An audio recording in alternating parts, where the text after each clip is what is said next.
Okay, so this is an origin story, and not just any origin story. In fact, it's the story of one of the world's most influential empire, the Ottomans. Now, the thing with the Ottomans is that their origin story is actually a bit of a mystery. Hi, my name is Misha and welcome to Tarihi Tales. This video is going to be part of the Ottoman series where I talk about Ottoman history. Now, we do have some clues as to what it could have been, and I'll tell you those in a bit. But you need to understand that whereas most empires or most dynasties begin with either a battle or with the birth of a person or something, there is some kind of indication that, okay, this point is where the empire began. But with the Ottomans, we have a different kind of an origin story. Now, the official year that the people in Turkey basically kind of mark the beginning of the empire is the year 1299. Now, in this year, there were no battles, no conquests, no declarations of independence, but still, that is the year that has been taken to kind of mark the beginning of this glorious empire. Why?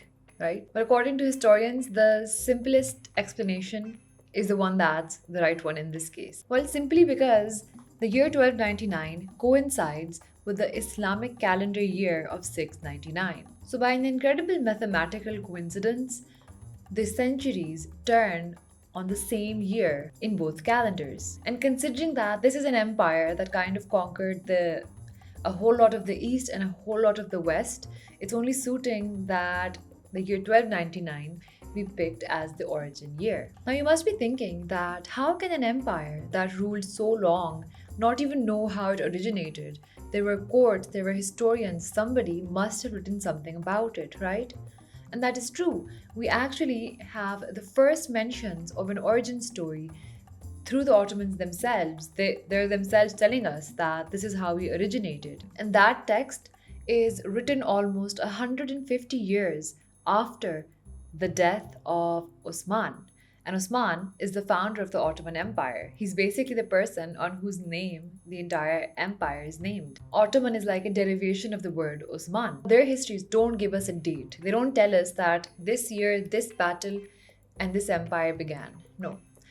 According to them, their story began with a dream. Now, these histories say that Osman was basically sleeping in the house of a holy man called Edebali, and sleeping in his house, he had a dream.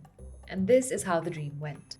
Now, Osman saw a moon rising, and it rose out of the chest of this holy man, and it came down to sink in his own chest. A tree then sprouted from his navel, and it grew so big that its shade encompassed the whole world. Beneath the shade were mountains, and streams flowed from the foot of each of these mountains. He saw people enjoying the water and basically living around happily. When Usman woke up, he told this dream to the holy man, and the man replied, Usman, my son, congratulations, for God has given the imperial office to you and your descendants, and my daughter Malhoun shall be your wife. Now, as I mentioned, the first ever that we hear about this dream is almost 150 years after the death of Osman himself.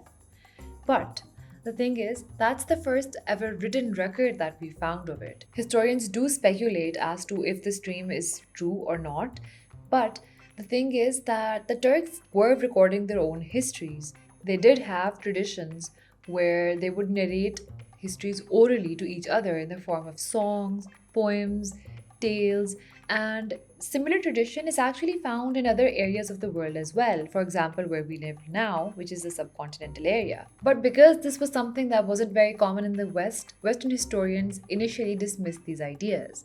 Now, obviously, something like a dream cannot be vouched for because it's just so personal, right? You don't know if that's true or not. But there definitely have been other things that have been mentioned in these origin stories, starting from Osman's father, the man called Ertugrul, which modern historians have found that are probably all true.